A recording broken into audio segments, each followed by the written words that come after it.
तो सभी दोस्तों को नमस्कार। दोस्तों यहाँ पर अधिगम वक्र से रिलेटेड और अधिगम के पठार से रिलेटेड सारे प्रश्न यहाँ पर हम लोग डिस्कस करने वाले हैं।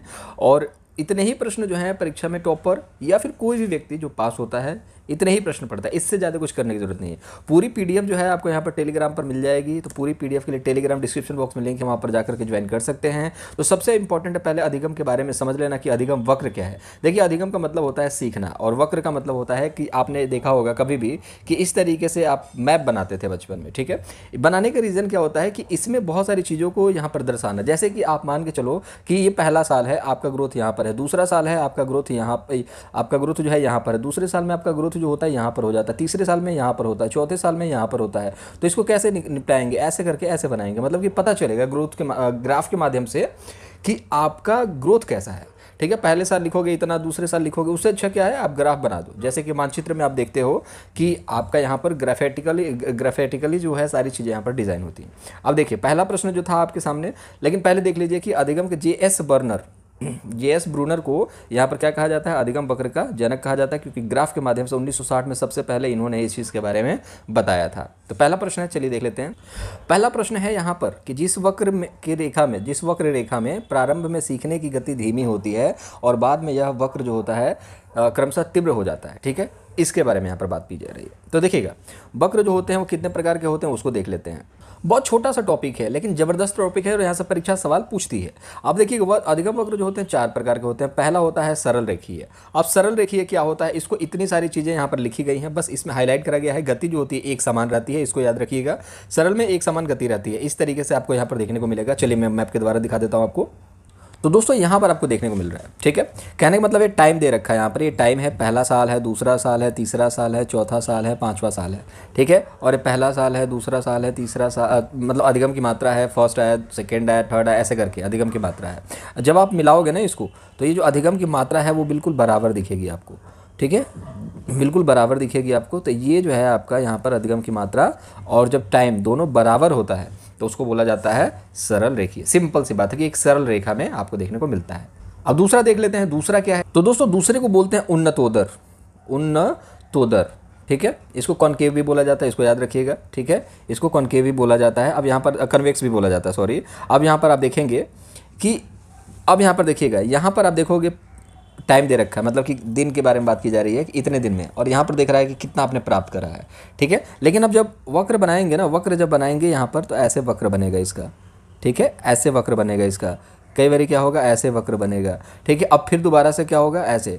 तो यहाँ पर आप देखोगे गैप जो है ना, यहाँ पर जो गैप है यहाँ पर देखने को मिलता है अलग अलग। कहने का मतलब है कि यहाँ पर शुरुआत में जो होगा आपकी गति जो होगी वो आपको गति कैसी होगी, गति आपकी तीव्र देखने को मिलेगी। फिर एक समय के बाद गति जो होगी वो धीमी पड़ जाएगी और यहाँ पर जो आप देखोगे ये पठार बन जाता है। अब पठार के बारे में भी समझेंगे कि पठार क्या होता है। जैसे पर्वत होता है, पर्वत ऐसे देखने को मिलेगा, फिर ऐसे पर्वत श्रृंखलाएं होती है, लेकिन पता चला कि कुछ दूर तक ऐसे देखने को मिल जाता है, तो इसको बोला जाता है पठार, मतलब कि कोई ग्रोथ नहीं है। उसके बारे में भी हम लोग बात करेंगे, क्यों बनता है, क्या कारण है, ठीक है। ये होता है सेकंड वाला आपका कि पहले आपको ग्रोथ देखने को मिलता है, फिर बाद में आपकी गति जो होती है वो धीमी हो जाती है, ठीक है। तीसरा होता है आपका, और इसको ऋणात्मक भी बोलते हैं, ठीक है। इसको याद रखिएगा, इसको ऋणात्मकता के तौर पे देखा जाता है कि अगर आपसे सवाल पूछ दे कि ऋणात्मक उन्नति सूचक कौन है तो उन्नतोदर, क्योंकि ये बढ़ता है फिर घट जाता है, ये बढ़ता है फिर घट जाता है, इस चीज़ को याद रखिएगा। फिर आता है आपका नतोदर को हम लोग कॉनकेव बोलते हैं, इसको याद रखिएगा, कॉनकेव। ये शुरू में तो धीमे होता है लेकिन लास्ट में जाते जाते तेज हो जाता है। तो नतोदर से याद रखिएगा, न मतलब कि पठार बनता ही नहीं है, ठीक है। तो ये होगा आपका नतोदर को हम लोग धनात्मक बोलते हैं, इसको याद रखिएगा। और एक होता है मिश्रित।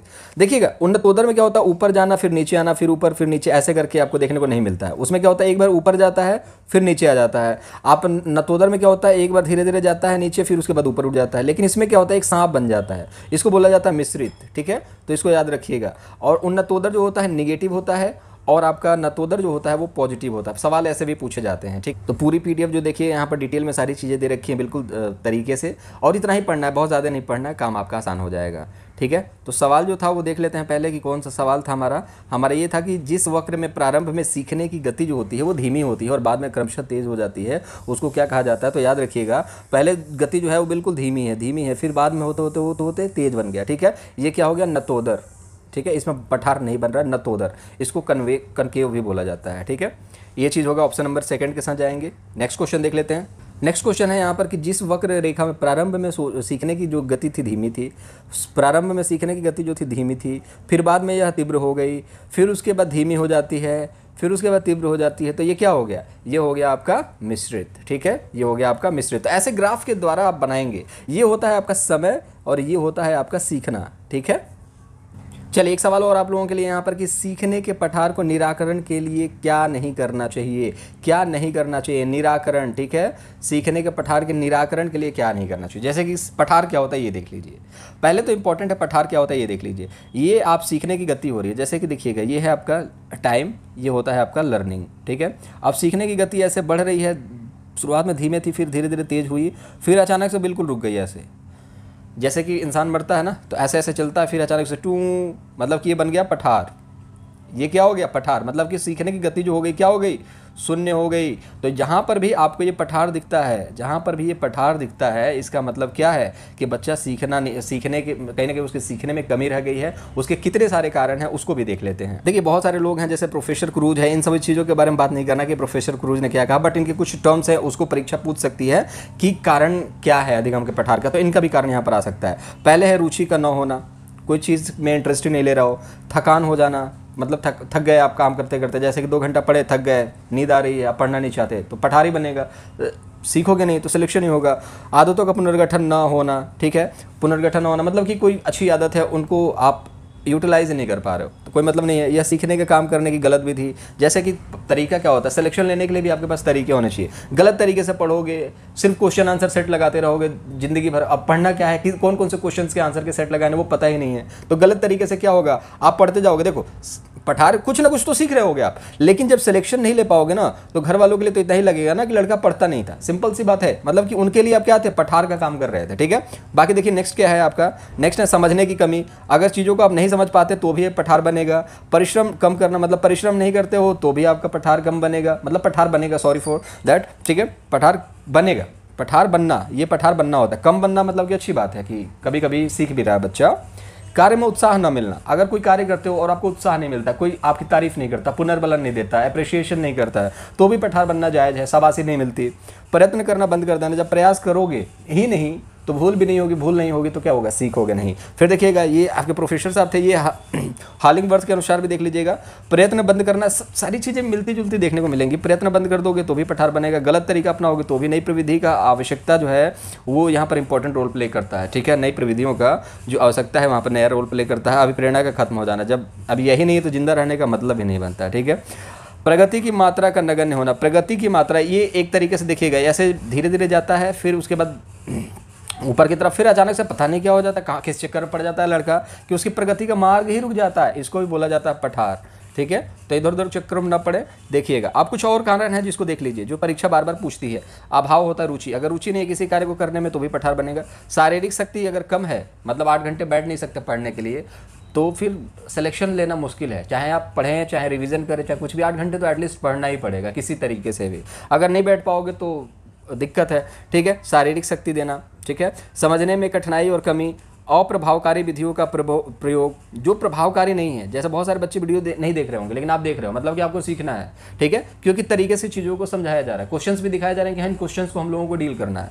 अब कुछ बच्चे ऐसा है कि कुछ ऐसे टेक्निक से, जैसे ट्रिक्स पढ़ लेते हैं, ट्रिक, चाचा ने चंदू करके, अब चा से ये, चंदू से ये, फलाना ऐसे, तो इन सभी ट्रिक को आप अगर अपने लाइफ में खुद रिलेट कर पाते हो तो चलेगा, थोड़े दिन तक याद रहेगा। बिल्कुल छोटे छोटे टर्म्स में याद कर सकते हैं, लेकिन बहुत बड़ी बड़ी चीज़ें अगर इस तरीके से याद करोगे तो पॉसिबल नहीं, भूलोगे। कॉन्सेप्ट समझना जरूरी है। ट्रिक ये है कि ट्रिक पढ़ने की क्या हो सकती है, प्रभाव का साली तरीका जो है वो क्या हो सकता है पढ़ने का, ये एक ट्रिक हो सकती है। लेकिन याद कैसे रखोगे, ट्रिक से कोई नहीं याद रख सकता दोस्त। बाकी इच्छा उन लोगों की है जो ऐसे रखते हैं याद। ठीक है, उचित विधि को स्थायी रूप न दे पाना, मैंने आपको उचित विधि बताई कि कैसे पढ़ना है, फिर भी आप उस विधि का उपयोग नहीं करते हो तो भी पठार बनेगा। बुरी आदतें क्या हैं, बुरी आदतें आपको पता ही है। ठीक है, पढ़ना है लेकिन दिमाग कहीं और है। ठीक है, 7 बज गए, 8 बज गए, फ़ोन नहीं आया, ये सारी चीज़ें जब चलेंगी ना दिमाग में तो पठार तो बनेगा ही बनेगा दोस्त। ठीक है, पठार तो बनेगा ही बनेगा। तो ये बुरी आदतें हैं। ठीक है, दोषपूर्ण पर्यावरण, अगर पर्यावरण नहीं मिलता, देखिए हम लोग बाल विकास में एक चीज़ तो पढ़ते हैं कि अनुवांशिकता, वंशानुगत और वातावरण, ये दोनों रोल प्ले करते हैं इंपॉर्टेंट। वंशानुगत में बहुत सारी चीज़ें हमने देख ली, रुचि न हो पाना, जैसे कि आलस है या फिर कोई प्रॉब्लम है आपको शरीर के अंदर, लेकिन वातावरण अगर आपको अच्छा नहीं मिल पाता तो भी आप काम नहीं कर पाओगे दोस्त, ठीक है। थकावट होना तो भी आप काम नहीं कर पाओगे, अच्छी बात है, ये भी समझने वाली। मंद बुद्धि का ये देखिए शारीरिक हो गया, वंशानुगत भी हो सकता है थोड़ा बहुत, ठीक है। अभिप्रेरणा की कमी, इसको कमी कभी नहीं होना चाहिए, अगर इसकी कमी होगी तो पठार दोस्त 100% बनेगा। अब सवाल ये होता है अभिप्रेरणा को क्या बोलते हैं यहाँ पर, आंतरिक और बाह्य। आंतरिक में क्या होता है आपका खुद से आप मोटिवेटेड रहते हो, और बाह्य में क्या हो जाता है आपका पुरस्कार, ठीक है। अब चलिए सवाल पे चलते हैं, कुछ डिटेल में चीज़ों को सीखा, और एक बार ही आपने पढ़ लिया ना, पीडीएफ जो टेलीग्राम पर दी जाएगी, टेलीग्राम पर पीडीएफ दी जाएगी, अगर एक बार भी आपने उस टेलीग्राम पर पढ़ लिया तो आपका काम आसान होगा। ऑप्शन जब भी देखोगे आपका काम आसान हो जाएगा कि एक अधिगम के पठार के कारण है, 1 नंबर आपका फिक्स हो जाएगा, ठीक है। तो चलिए देख लेते हैं क्या है क्वेश्चन पूरा। तो देखिए निराकरण के बारे में बात किया जा रहा है कि क्या नहीं करना चाहिए। तो सीखने के पठार को देखिए, सीखने वाले को प्रेरित और प्रोत्साहित करना चाहिए, बिल्कुल। देखिएगा अगर आप चाहते हो कि पठार जो है हट जाए तो यहाँ पर उसको प्रेरित करना चाहिए। तो देखिए यहाँ पर पूछा गया निराकरण के लिए क्या नहीं करना चाहिए, यहाँ पर देखिएगा क्या नहीं करना चाहिए। प्रोत्साहित करने से क्या होगा, वहाँ पर पठार बनेगा ही नहीं। सीखने की अच्छी विधि का प्रयोग करना चाहिए, बिल्कुल सही बात है। उसे दंडित करना चाहिए, अगर दंडित करोगे तो दोस्त क्या बनेगा, पठार बनेगा, सिंपल सी बात है। तो यहाँ पर जब पठार बनेगा तो यहाँ पर क्या करोगे आप, उसका किसी भी तरीके से हेल्प कर ही नहीं पाओगे, सिंपल सी बात है। तो उसे दंडित करना चाहिए, मोस्ट इंपॉर्टेंट, बार बार परीक्षा में सवाल पूछा जाता है, मोस्ट इंपॉर्टेंट, ये बार बार इस क्वेश्चन को आप ध्यान से पढ़ लीजिए, क्योंकि ये सवाल बार बार परीक्षा पूछती है कि जो सीखने के पठार के निराकरण के लिए क्या नहीं करना चाहिए। तो याद रखिएगा उसे दंडित करना चाहिए, ठीक है। बहुत सारे सवाल ये भी बच्चे पूछेंगे निराकरण क्या होता है, तो याद रखिएगा निराकरण मतलब होता है न्यूट्रलाइज, मतलब कि बिल्कुल ख़त्म करना है आपको, ठीक है। खत्म, डिस्पोज करना है, एक तरीके से देख लीजिए अलग करना है। जैसे कि पठार बन रहा है, निराकरण करना, उसका उपाय की बात की जा रही है, ठीक है। तो अब इसका उपाय क्या है, उपाय यही है कि सारी चीज़ें करना चाहिए। अब इसमें पूछ रहा है क्या नहीं करना चाहिए, तो उसे दंडित करना चाहिए, मतलब ये नहीं करना चाहिए, नहीं तो फिर अधिगम का पठार जो है वो हटेगा नहीं, अधिगम का पठार वैसा का वैसा। चलिए नेक्स्ट क्वेश्चन देखते हैं दोस्त, नेक्स्ट क्वेश्चन क्या है। चलिए एक सवाल और आपके आ जाता है कि जिसमें देखिए शुरुआत में जो है गति जो होती है वो तीव्र होती है अधिगम का, बाद में क्रमशः मंद हो जाती है, इसको क्या बोला जाता है। तो शुरुआत में देखेंगे यहाँ पर तीव्र हो रही है, ठीक है, बाद में क्या हो जाती है, मंद हो जाती है, ठीक है। तो इसको क्या बोला जाएगा, इसको बोला जाता है उन्नतोदर, शुरू में तीव्र लेकिन बाद में कम हो जाना, ठीक है। चलिए नेक्स्ट क्वेश्चन की तरफ देख लेंगे दोस्त, सारे क्वेश्चन हम लोगों ने ऑलमोस्ट कर लिए हैं। अधिगम के पठार का कारण क्या है, ये एक बहुत अच्छा सवाल है। मैंने अभी बताया आपको कि अभिप्रेरणा जो है यहाँ पर इसकी कमी, अभिप्रेरणा की कमी, लेकिन यहाँ पर अभिप्रेरणा दे रखा है, कमी तो दिया नहीं है। रुचि की कमी, तो यहाँ पर रुचि दे रखा है, ये भी सही बात है। जिज्ञासा, ये इंपॉर्टेंट है, इसको आंतरिक अभिप्रेरणा कहेंगे। थकान जो होगा ये जो है आपका अभिप्रेरणा का कारण होगा। थकान अगर करोगे तो अभिप्रेरणा का जो अधिगम का पठार है वो बन जाएगा। अधिगम का पठार कैसा होता है, ऐसे जाकर के ऐसे बिल्कुल सीधा, मतलब कि ये कुछ नहीं हो रहा है, ठीक है। लास्ट क्वेश्चन, अधिगम के पठार में बालक को सीखने की जो क्षमता होती है क्या हो जाती है। तो याद रखेंगे कि जो अधिगम के पठार बनते हैं ना, उसमें बच्चा देखिए ये सीधा क्या है, ये सरल रेखीय है। दूसरा देखेंगे सरल रेखीय है। दूसरा उन्नतोदर, उन्नतोदर में क्या होता है, शुरू में जो होता है वो तीव्र होता है, लास्ट में कम हो जाता है।